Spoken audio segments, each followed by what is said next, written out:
Quand on en arrive à partir du fait qu'un confrère et une consoeur dénoncent quelque chose qu'elle vit et qui est quand même représentatif d'un mal généralisé dans l'administration, dans la fonction publique ou même dans le secteur privé, on se dit que quelque chose peut se passer. Et quand on voit que le chef de l'État, bien évidemment, prend à bras le corps le sujet, on se dit, on peut espérer que les lignes bougent. C'est une réaction à féliciter, à encourager, parce qu'il faut voir déjà la promptitude, parce qu'aujourd'hui c'est une histoire qui défraie la chronique, ça fait le tour des réseaux sociaux, et nul n'ignore aujourd'hui la rigueur du chef de l'État. Donc il fallait cette rigueur pour régler un certain nombre de problèmes dans notre pays.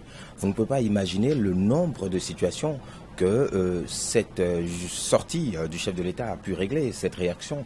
C'est pour dire quoi? Que nous sommes en train de corriger non seulement une question liée au tissu social, au tissu familial, professionnel, réorganiser un secteur qui était du moins très touché par ce phénomène qui existe.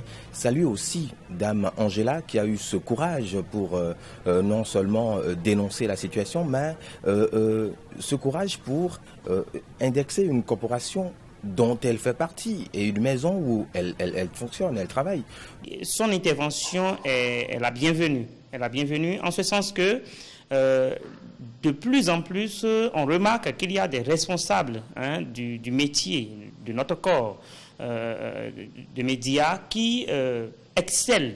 Nous sommes d'accord dans ce sens. Ce qui fait que la plupart des femmes qui ont pris par ce métier et qui ont été traitées de la sorte ne s'en sont pas sorties aussi facilement ou avec le bagage qu'il faut pour pouvoir faire le métier. Et je pense que le glas vient d'être sonné et il est important que des sanctions tombent et que des têtes aussi tombent pour que le métier soit assaini de ces brebis galeuses. Je voudrais personnellement saluer le chef de l'État, président de la République, pour cette promptitude, pour son engagement personnel dans ce dossier.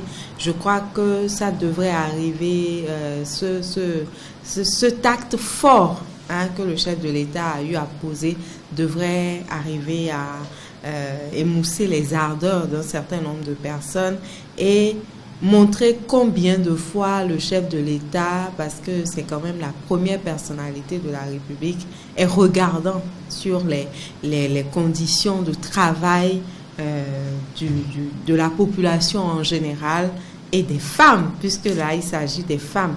Et pour moi personnellement, c'est un signe fort et je tiens à saluer cette implication personnelle du chef de l'État et j'espère que les sanctions vont véritablement tomber et amener à décourager tous ces hommes-là qui se comportent de la sorte et qui ne favorisent pas vraiment qu'il y ait un environnement de travail adéquat qui facilite l'épanouissement de la femme au travail.